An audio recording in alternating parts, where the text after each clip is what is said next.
इस पुण्य भूमि को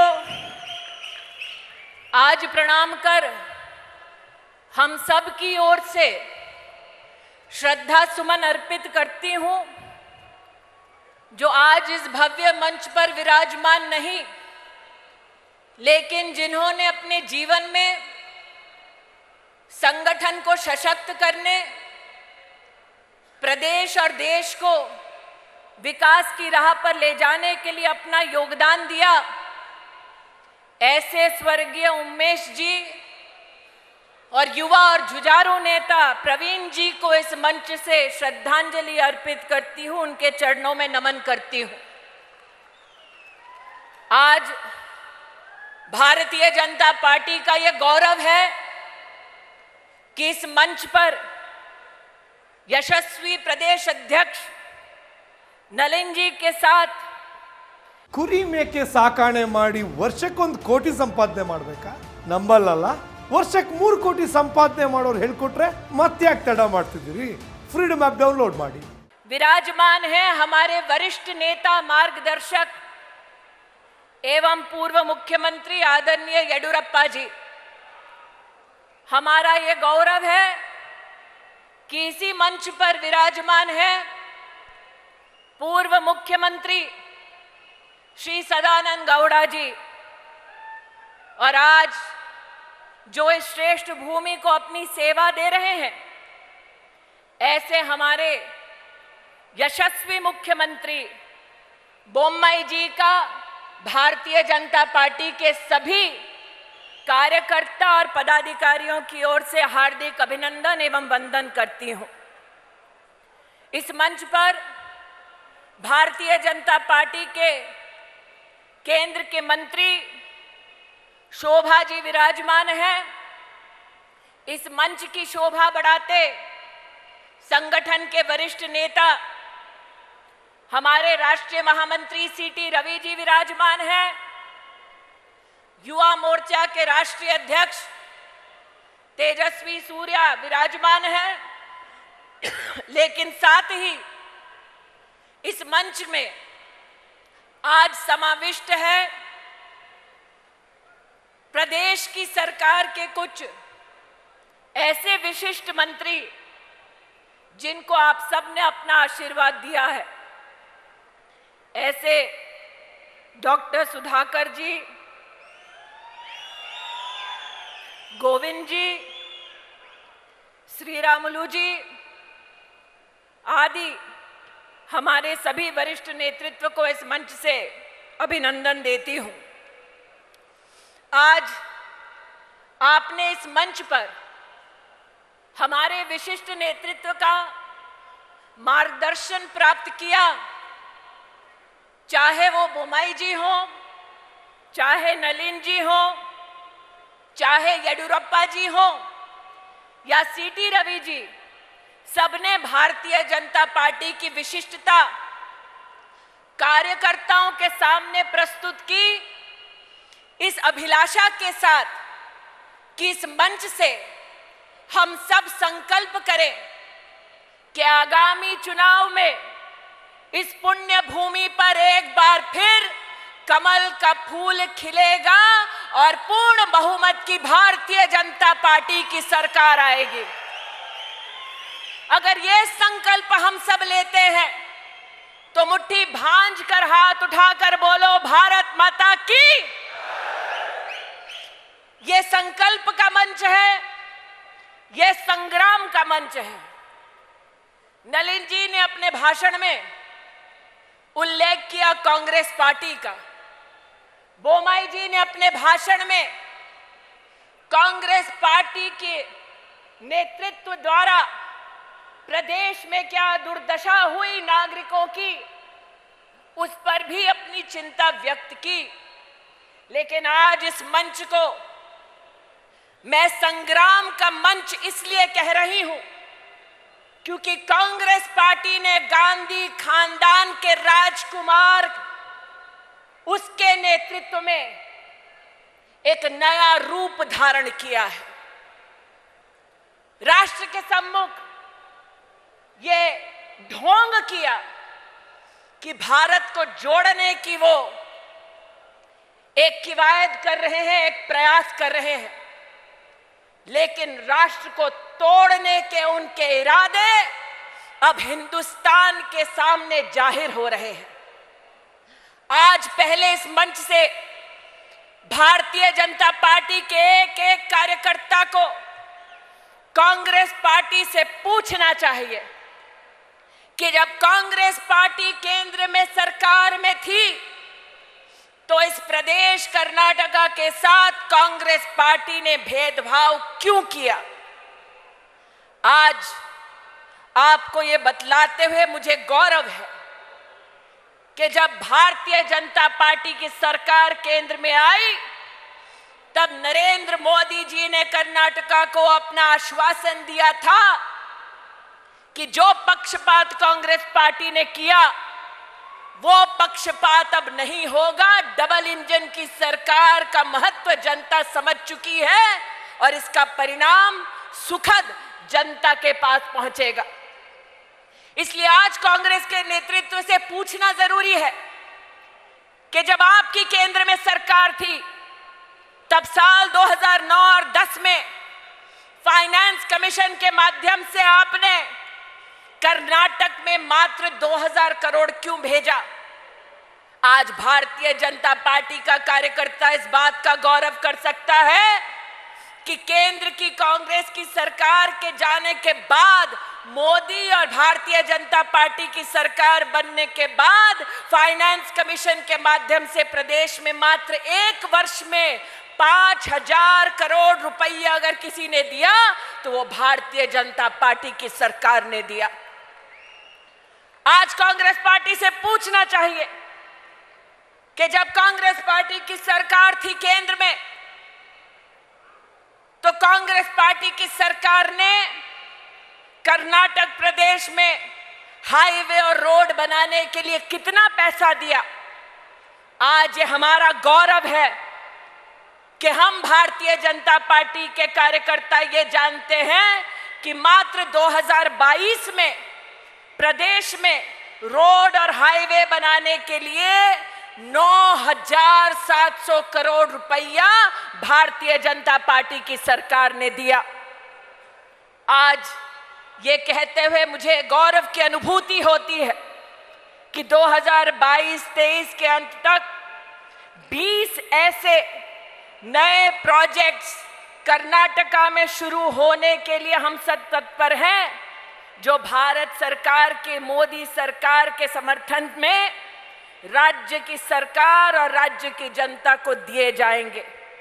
इन 7 सालों में मोदी सरकार के माध्यम से मात्र नेशनल हाईवे के अंतर्गत 37,000 करोड़ रुपया मात्र और मात्र प्रदेश की जनता के लिए भारतीय जनता पार्टी की सरकार ने दिया।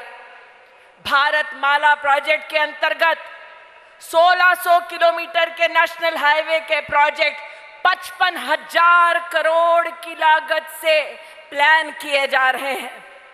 आज जब हम ये आंकड़े लेकर आप सबके सम्मुख प्रस्तुत हुए हैं तो इस बात का भी गौरव करते हैं कि प्रधानमंत्री जी ने स्वयं मल्टीपल रोड प्रोजेक्ट्स और रेल प्रोजेक्ट्स कर्नाटक में इनॉग्रेट किए हैं जिनकी कुल लागत 27,000 करोड़ रुपया है। एक तरफ हम रोड की बात करते हैं, दूसरी तरफ अगर रेल की बात करें तो जब केंद्र में कांग्रेस की सरकार थी तो कर्नाटक में साल 2004 से लेकर 14 तक मात्र 16 किलोमीटर रेलवे की लाइन का इलेक्ट्रिफिकेशन हुआ था और मोदी जी की सरकार आने के बाद मात्र 5 साल में 1600 किलोमीटर रेलवे की लाइन मात्र कर्नाटका में इलेक्ट्रीफाई की गई। ये पहला राज्य है जिसके लिए मैं मुख्यमंत्री जी को अभिनंदन देती हूँ। 30 साल बाद हमारे देश की शिक्षा नीति बदली गई और अभिनंदन देती हूँ मुख्यमंत्री जी को कि राष्ट्र में कर्नाटक पहला स्टेट ऐसा बना जिसने राष्ट्रीय शिक्षा नीति को लागू करने का संकल्प लिया और कार्य प्रारंभ किया। मैं अभिनंदन देती हूँ मुख्यमंत्री जी को कि देश में सबसे ज्यादा 2021 में एफडीआई अगर कहीं आया तो आपके नेतृत्व में प्रदेश में आया। इसके लिए आप अभिनंदन के पात्र हैं। और आज भारतीय जनता पार्टी का और प्रदेश का एक एक नागरिक इस बात का गौरव कर सकता है कि कर्नाटक अब सेमीकंडक्टर हब ऑफ इंडिया बनने वाला है। ये हम सब के लिए गौरव की बात है। हम ये गौरव कर सकते हैं कि प्रधानमंत्री जी ने स्वयं सबअर्बन रेल प्रोजेक्ट 15,000 करोड़ की लागत से उसकी फाउंडेशन नींव उसकी रखी।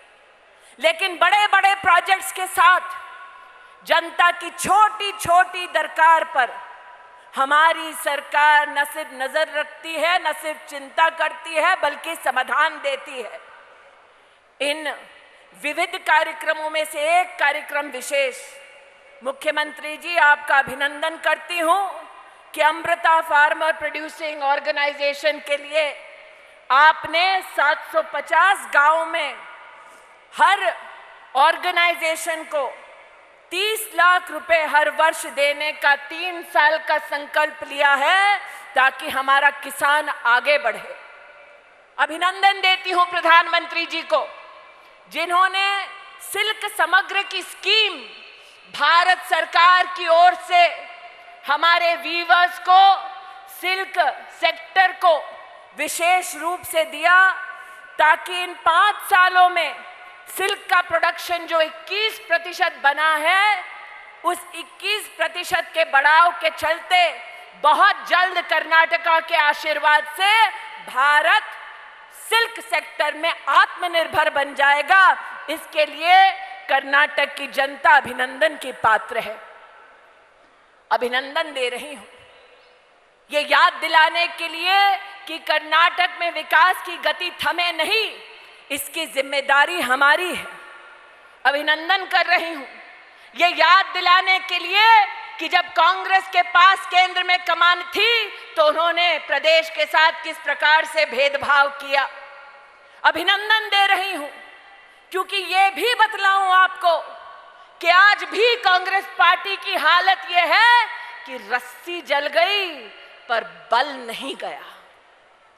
और ये मैं क्यों कहती हूं? मैं स्तब्ध हूं कि राहुल गांधी ने घोषणा की कि वो भारत को जोड़ने की यात्रा कर रहे हैं। आज पूछना चाहती हूं, भारत को तोड़ने का दुस्साहस राहुल गांधी किसने किया? ये हिंदुस्तान को जवाब दो। देश के प्रधानमंत्री ने सरदार पटेल की भव्य प्रतिमा बनाई, स्टैच्यू ऑफ यूनिटी के नाम से। हिंदुस्तान नहीं बल्कि पूरी दुनिया ने उस स्टैच्यू को प्रणाम किया, सलाम किया। और राहुल गांधी के नेतृत्व में सरदार पटेल जी की प्रतिमा तो छोड़िए, फोटो भी कांग्रेस पार्टी के बैनर से हटा दिया गया। आज मैं पूछना चाहती हूं कांग्रेस पार्टी से, आप कहते हैं आप यात्रा कर रहे हैं भारत को जोड़ने की। अरे अगर कन्याकुमारी से चले तो कम से कम इतनी निर्लज्जता तो ना दिखाते, स्वामी विवेकानंद जी को प्रणाम कर कर तो बताते। लेकिन वो भी राहुल गांधी को स्वीकार नहीं, क्योंकि स्वामी विवेकानंद राष्ट्र संत हैं, गांधी खानदान के सदस्य नहीं। आज पूछना चाहती हूं राहुल गांधी से, प्रधानमंत्री जी ने राजपथ का नाम मिटाकर कर्तव्य पथ की घोषणा की, नेताजी की प्रतिमा को लगाया, लेकिन आज तक नेताजी की प्रतिमा लगने के बाद गांधी खानदान का देश के प्रति कोई संदेश नहीं आया। मैं आज पूछना चाहती हूं गांधी परिवार से, अपने खानदान की मूरत लगाते हो और नेताजी को प्रणाम नहीं कर पाते हो। मैं आज पूछना चाहती हूं गांधी खानदान से कि जब आपका राज था केंद्र में, तब नौसेना के ध्वज में भी निशानी आपने रखी थी गुलामी की। ये तो गर्व है हम पर, नरेंद्र मोदी पर, कि उन्होंने नौसेना के ध्वज से भी गुलामी की निशानी को हटाया और शिवाजी के प्रतीक को नौसेना के ध्वज पर लगाया। आज जब मैं प्रवीण की प्रतिमा को, उसकी फोटो को देखती हूं, एक युवा नेता संगठन को सशक्त करने के लिए भारत मां का जयकारा लगाता है। जो उसके प्राण हरते हैं वो उसकी पीठ पर वार करते हैं। जिन्होंने उसकी पीठ पर वार किया, आज उनसे कहती हूं कि तुम कायर हो, क्योंकि पीठ पर वार सिर्फ कायर करते हैं। जिन्होंने प्रवीण को मौत के घाट उतारा, उनसे कहती हूं कि तुम्हारा मकसद आतंक फैलाना था, और यह मकसद उनका भी था जो गांधी खानदान का साथ निभाते हैं। मैं येडियुरप्पा जी, बोम्माई जी, नलिन जी, आपका आभार व्यक्त करती हूं। इस मंच पे आपने प्रवीण की प्रतिमा को लगाया ताकि हम सब श्रद्धांजलि दे सके। आतंकी जितने थे उनके खिलाफ केस दर्ज हुआ, कार्रवाई हुई, लेकिन कांग्रेस पार्टी की फितरत देखिए। जब महाराष्ट्र में उनकी सरकार थी गठबंधन की, तो जिसने मुंबई को नेस्तो नाबूद करने का दुस्साहस किया था, ऐसे याकूब की मजार पर संगे मरमर लगाने का पाप तब हुआ जब कांग्रेस की वहां पर सरकार थी। आज मैं पूछना चाहती हूं राहुल गांधी से, बॉम्बे के बुचर का आपने खंडन क्यों नहीं किया? आप कहते हैं आतंक का धर्म नहीं होता, तो फिर आतंकवादी की मजार पर संगे मरमर लगाना आपकी सरकार को क्यों मंजूर था? आज ये गांधी खानदान से मैं पूछना चाहती हूं। मैं स्तब्ध हूं। मुझे लगा कि राष्ट्रहित में ये परिवार कभी तो बोलेगा। राष्ट्रहित क्या था? जब कोविड की कठिनाई आई तो नरेंद्र मोदी ने हाथ जोड़कर एक एक हिंदुस्तानी से कहा कि हिंदुस्तान में एक भी गरीब रात को भूखे पेट नहीं सोएगा। 80 करोड़ नागरिकों को 25 महीने मुफ्त का राशन घर तक पहुंचाया। जनता की सेवा क्या होता है? नरेंद्र मोदी ने हाथ जोड़कर सबसे कहा, हिंदुस्तान में वैक्सीन बनाएंगे और हर हिंदुस्तानी मुफ्त में वैक्सीन लगाएंगे। 200 करोड़ डोजेस हमारे देश में मुफ्त की वैक्सीन हिंदुस्तानियों ने लगाई, और नरेंद्र मोदी ने स्वयं पहला वैक्सीन लगाकर देश को यह बतलाया कि यह वैक्सीन आपके लिए सुरक्षित है। ऐसे में जब देश विपदा की घड़ी से जूझ रहा था, तो गांधी खानदान ने भ्रम फैलाया पूरे देश में और कहा कि आप वैक्सीन मत लगाओ। राष्ट्र के प्रति यह दुर्भावना क्यों?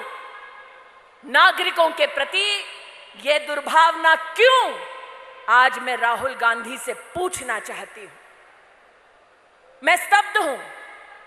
यहां पर तेजस्वी सूर्या बैठे हैं, हमारे युवा नेता। भारत जोड़ो का यात्रा करने वाले हैं, ऐसा सुनने में आया, लेकिन यात्रा कर किसके साथ रहे हैं? जिसने यूनिवर्सिटी की कैंपस में जाकर घोषणा की कि भारत तेरे टुकड़े होंगे इंशाअल्लाह। मैं राहुल गांधी से आज पूछना चाहती हूं कि जिन लोगों ने सरेआम भारत को तोड़ने का नारा दिया और नारा देने के बाद हिंदुस्तान से माफी नहीं मांगी, उनको आपने अपनी पार्टी का सदस्य कैसे बनाया? मैं आज पूछना चाहती हूं, क्या आप भारत को जोड़ने की बात करते हैं? अरे कल मीटिंग हुई आपकी उस व्यक्ति के साथ जिसने तमिलनाडु में यह कहा कि भारत माता इज अ डेंजरस डिजीज। मैं पूछना चाहती हूं, कांग्रेस पार्टी के कार्यकर्ताओं को कर्नाटक में पूछना चाहती हूं कि जिन लोगों के साथ कदम से कदम मिलाकर राहुल गांधी चल रहे हैं, गांधी खानदान चल रहा है, जो हिंदुस्तान को इस प्रकार से अभद्र टिप्पणी कर रहे हैं, भारत मां को इस प्रकार से अपमानित कर रहे हैं, मैं चाहती हूं हमारे कार्यकर्ता कांग्रेस के कार्यकर्ताओं से पूछें कि यह राष्ट्रद्रोह क्या कांग्रेस के कार्यकर्ताओं को कर्नाटक में स्वीकार है? और मैं राष्ट्रद्रोह का यह आरोप गंभीरता से लगा रही हूं। येडियुरप्पा जी यहां पर विराजमान हैं, वरिष्ठ नेता हैं, सीनियर पॉलिटिशियन हैं। हम ऑपोजिशन में रहे, हमने वर्षों वर्ष संघर्ष किया, लेकिन ऑपोजिशन में रहने के बाद भी भारत मां की जय का नारा नहीं छोड़ा।